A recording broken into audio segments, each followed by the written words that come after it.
Okay, so we next uses of exploratory research. We already know that where exploratory research is used, right? Can anybody answer where we use exploratory research? Where the uncertainties. When do we use exploratory research? So these were the methods of exploratory research that. Yeah. Can you give us an example of identify alternate course of action with regard to this? That's what, if you remember, if you recall problem audit.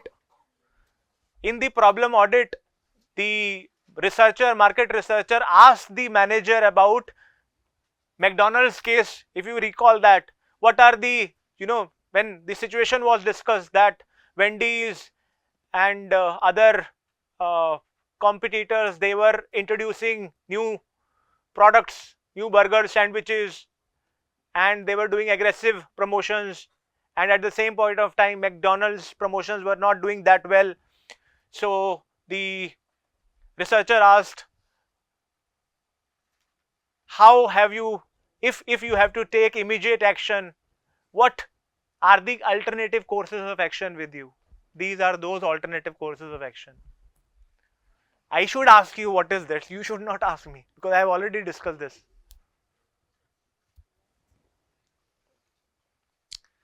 So methods of exploratory research, there are interviews, focus groups, observation, secondary data. All this is method of exploratory research.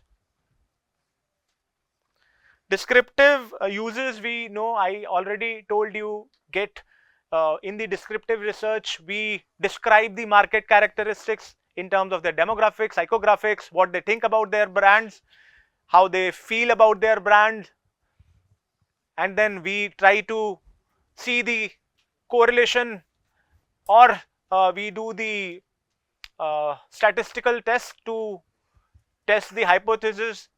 Sometime in the descriptive research, you will confirm the problem and solve the problem. At other times, you might also do causal research, and there will be times when you can straight away jump to causal research, as I gave the example of price elasticity of demand. Methods of descriptive research, mainly surveys. In descriptive research, mainly surveys. What is a survey?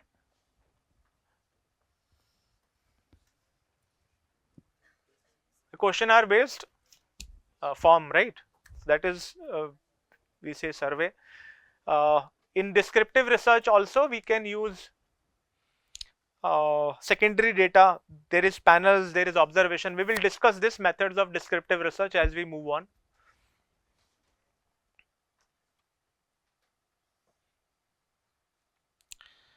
Now, descriptive research design is further broken down into single cross-sectional, multiple cross-sectional, cohort analysis, longitudinal design, and this we will discuss right now. So, descriptive research design, we know now what is descriptive research design, right? So, now moving further, in descriptive, there is, if we go to this particular slide, the descriptive research design is broken down into cross-sectional design and longitudinal design. Cross-sectional is further broken down into single cross-sectional, multiple cross-sectional. Descriptive research, most popular method of descriptive research is survey method using the questionnaire. But it is very difficult to make a good questionnaire, and we will do that in the classes to come. Now, cross-sectional design, what is a cross-sectional design? In descriptive research, there is single cross-sectional. In cross-sectional, there is single cross-sectional, multiple cross-sectional. Cross-sectional design, single cross-sectional design is when we collect data from the sample only once. So, as written, in single cross-sectional designs, there is only one sample of respondents and information is obtained from the sample only once. So, there is cross-sectional, when we say, it is assumed that we are talking about single cross-sectional. Single cross-sectional design is when we collect the data from the sample only once. That is cross-sectional data. Multiple cross-sectional design is when we collect data in cross-sectional, which is, when we say cross-sectional, common understanding, it's single cross-section we are talking about. We collect the data from the sample only once. In multiple cross-sectional design, we also collect the data from the sample only once, but as written, there are two or more samples at of respondents, and information from each sample is obtained only once. Which means in multiple cross-sectional, we are collecting, we have the same survey, but we are collecting data from two different samples at two different points of time. Which means from each sample, we are collecting data only once. Have you understood the difference between single cross-section and multiple cross-section? In single cross-section, you are collecting data from the sample only once. Let's say I collect the data about, I give a survey form, collect the data about the feedback for this class today. After 1 year, I again float the form for your juniors. That is multiple cross-sectional design. Why?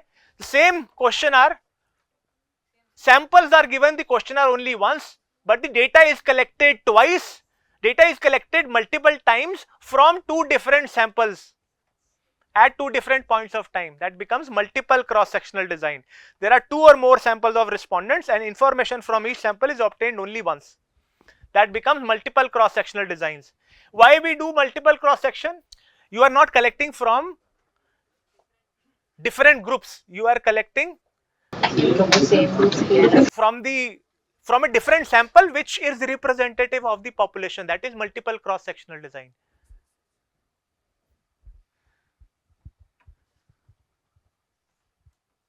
So single and multiple, I hope the difference is clear, right? At the back, we are in multiple, we are using the same form, but the sample changes, because I won't be able, so I won't be able to catch you next year, and it will be very convenient for me to do that same survey with the next your junior batch, because they will be attending my class, so I can give the form and get it. Now I can do that with you, right? Yes? No? Yeah. So that becomes the multiple cross section, the same survey but with multiple different samples who are representative of the population. So this is the time frame where you have to obtain between the two sections. See, when we say cross sectional, we say you say I'm going to collect data in a week's time. That is fine, but the time difference should not be so much that some of the characteristic that you are measuring in that survey would change in that particular time frame. So time frame, you have to be a little collect the data in a short period of time, in which there would not be much changes in the characteristic that you are going to collect data on. Now, what is cohort analysis? This is a special type of multiple cross-sectional design. Cohort is a multiple cross-sectional design, right? But this is a special type of multiple cross-sectional design.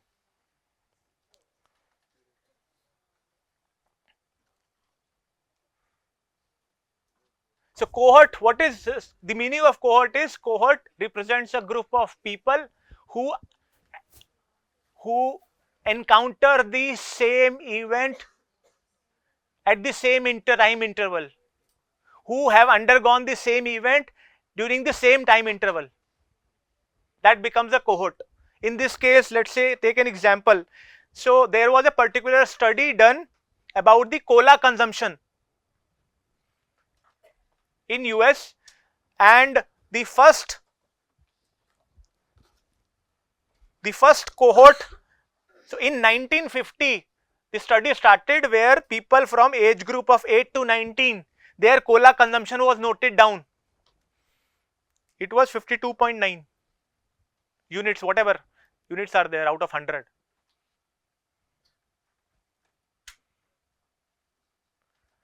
So what is a cohort? 8 to 19. What is that event that they shared? what is the, they encountered the same event during the same time interval. Why I say age cohort? Because they were born 8 to 19, they were born in that same 10-year interval. They encounter the same event during the similar time interval. That is why age cohort 8 to 19. Their cola consumption in 1950 was 52.9.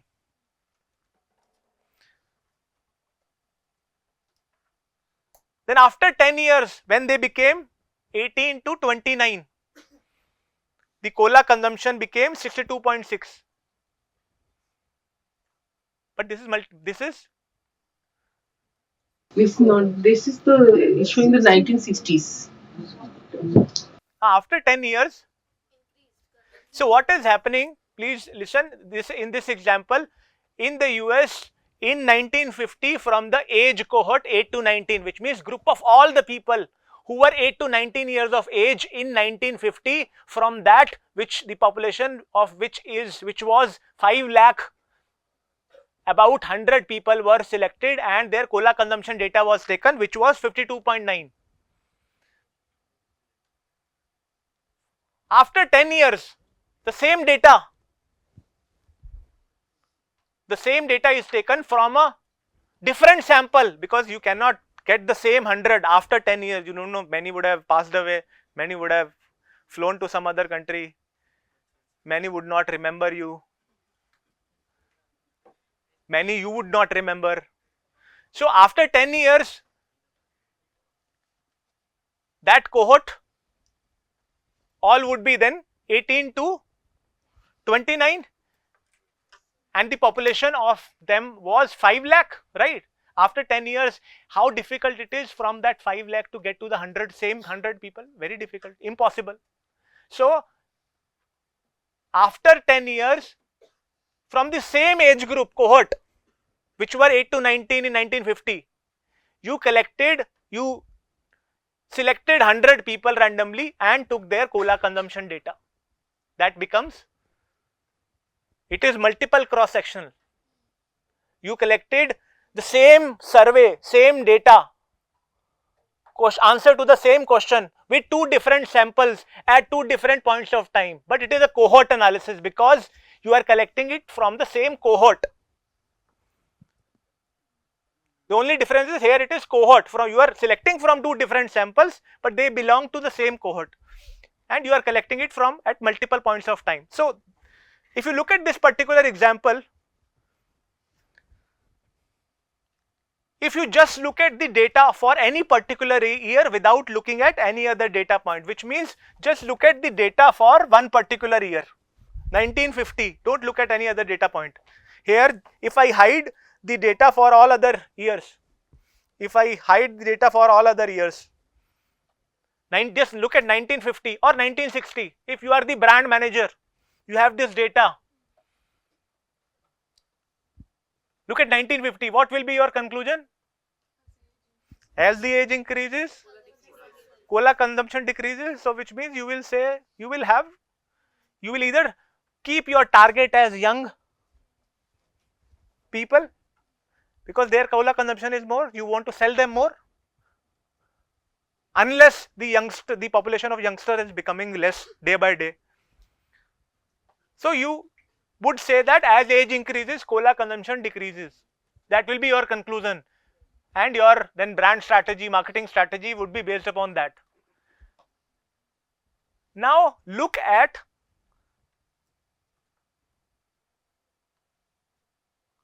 the data from the same cohort. I'm sorry, this cohort, this data, it will become 20 to 29. So this age after 10 years. So if you look at the same cohort, this cohort, 52.9 units it was in 1950. After 10 years, 60.7. After 10 years, further 10 years, 67.7. After further 10 years, 67.8. If you look at any other cohort as well, let's say 30, let's say this one.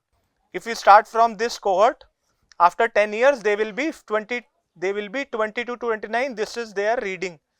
Then this is their reading. or sorry, not this one, because they are connected by this line only. Sorry, yeah, these lines are connecting them. So if you look at after 10 years, if you look at trend for any particular year, any particular cohort, what is the answer that you are getting? The consumption is increasing as the age increases. The result is completely different. That is the problem when you collect the single cross-sectional data. You can conclude wrong. If you would have collected only data in one particular year, the conclusion was as age increases, cola consumption decreases, and so would have been your marketing strategy. But when you did the cohort analysis, you are getting to know that age is increasing, the cola consumption is increasing, not decreasing. So which will lead to different sort of decisions. That is why the data of single cross-sectional design we should approach with caution. So we can at least conclude that at a given point of time, youngsters drink more than the adults. Yes, that we can conclude. But the idea was here to see whether, see, when you are doing cross-sectional design, you might face similar situations. So better is to use a cross-sectional or a cohort analysis design, descriptive research design, but cross-sectional cohort analysis, multiple cross-sectional, then single cross-section, because the single cross-sectional data can lead to you to the wrong conclusion. Now, what is longitudinal design now? Longitudinal design in when we collect data from the same sample at multiple points of time in the future from the same sample, that becomes the longitudinal design. In the cross sectional, we are collecting data from the sample only once. The same sample is not repeated. In cohort, if you look at cohort, we had different people, part of the same cohort, different people after certain points of time, if you go back to the cola example. But in longitudinal design, we collect the data from the same set of people at multiple points of time. The respondent will remain same over all the surveys in present and future that I will do. That becomes the longitudinal design.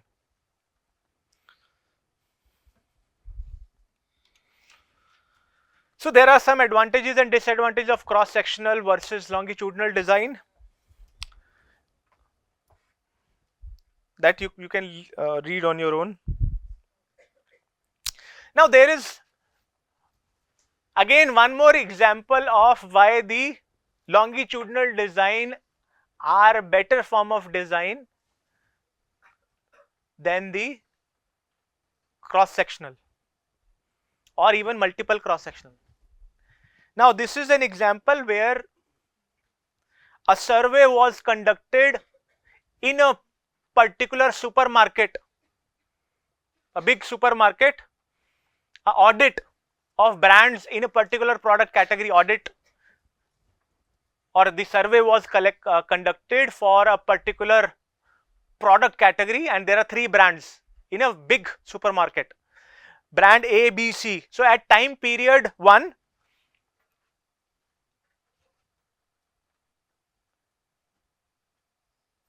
at time period 1, 1000 customers who were coming out of the supermarket and who bought that particular product category noted down which brand did they buy. Brand in period 1, brand A was bought by 200 people, brand B was bought by 300, brand C was bought by 500.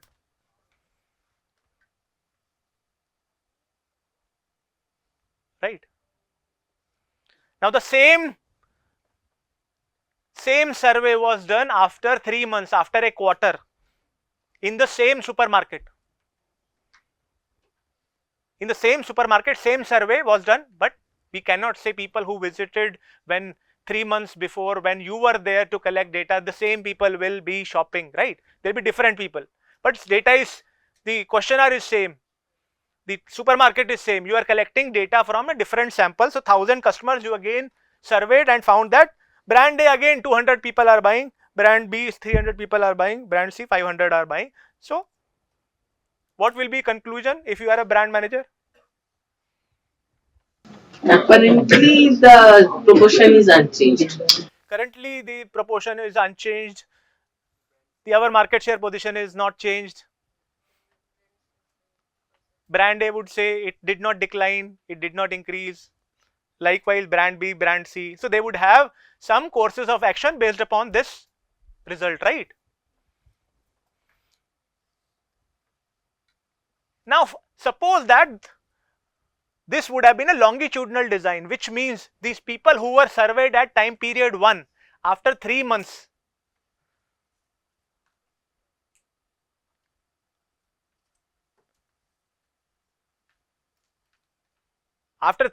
the same people were surveyed. Let's say we have to make an assumption that after 3 months they all were again buying from the same supermarket.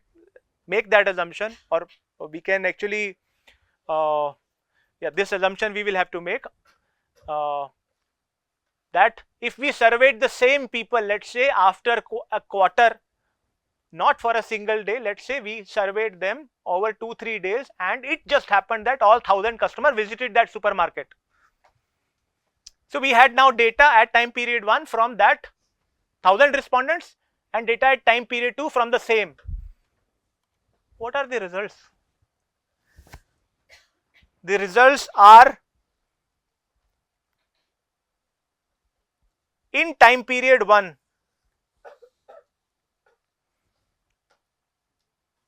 the total number of people who were buying brand A were how many? 200. Sorry, 200. In time period 1, if you go back, the total number of people buying brand 1, the people who were buying brand 1 were 200 in time period 1. Out of those 200 who were buying brand A in period 1, 50 have gone to brand B and 50 have gone to brand C, which means when you were surveying the same sample after a quarter, you found that from those 200 who bought brand A in time period 1, now only 100 are buying, 50 have switched to brand B and other 50 have switched to brand C. For brand B, total was 300, and out of 300 only 100 are again buying brand B. From 300, 175 have switched to brand C and rest 25 have gone to brand B. Likewise, you can see it for brand C. Out of 500 who bought in period 1, 275 out of total of 500 who brought brand C in time period 1, only 275 now are buying brand C, 150 have gone to brand B, 1 and 75 have gone to brand A. So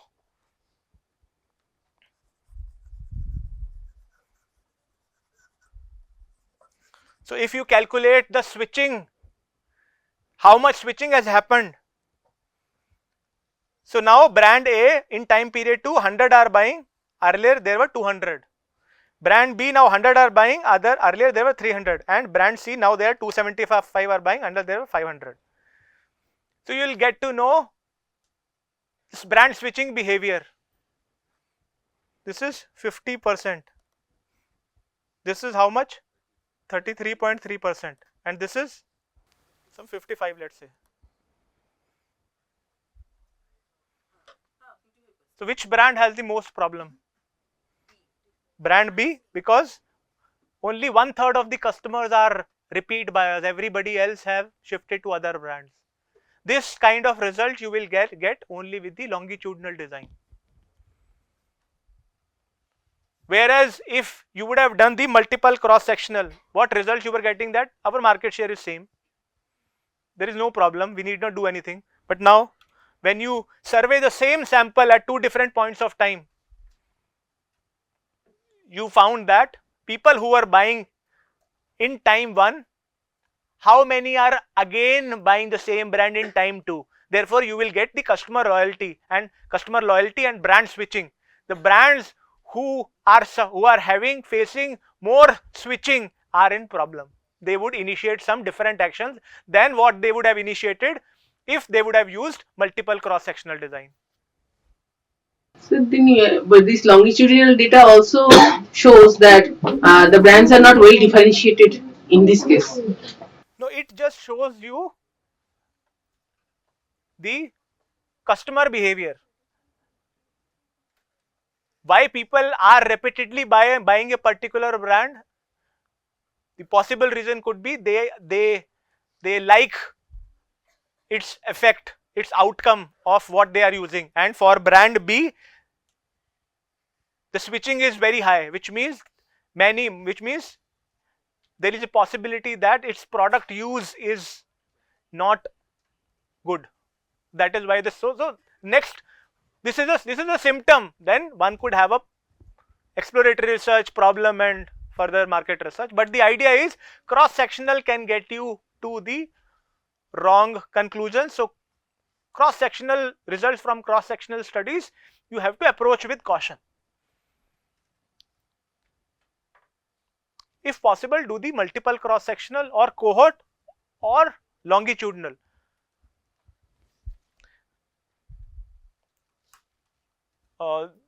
The big market research companies like Nielsen, they do longitudinal.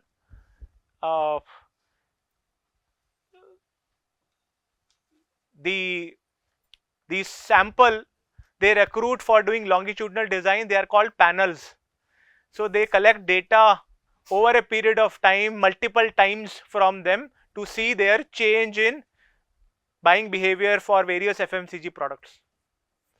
And then sometimes they also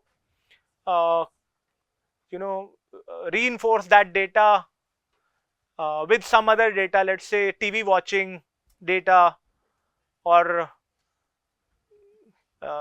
maybe web watching data, and they superimpose and see what different type of correlations between what, let's say, the ads are being shown at particular point of time, the ad tracking behavior and the consumption and so on. Many things are possible.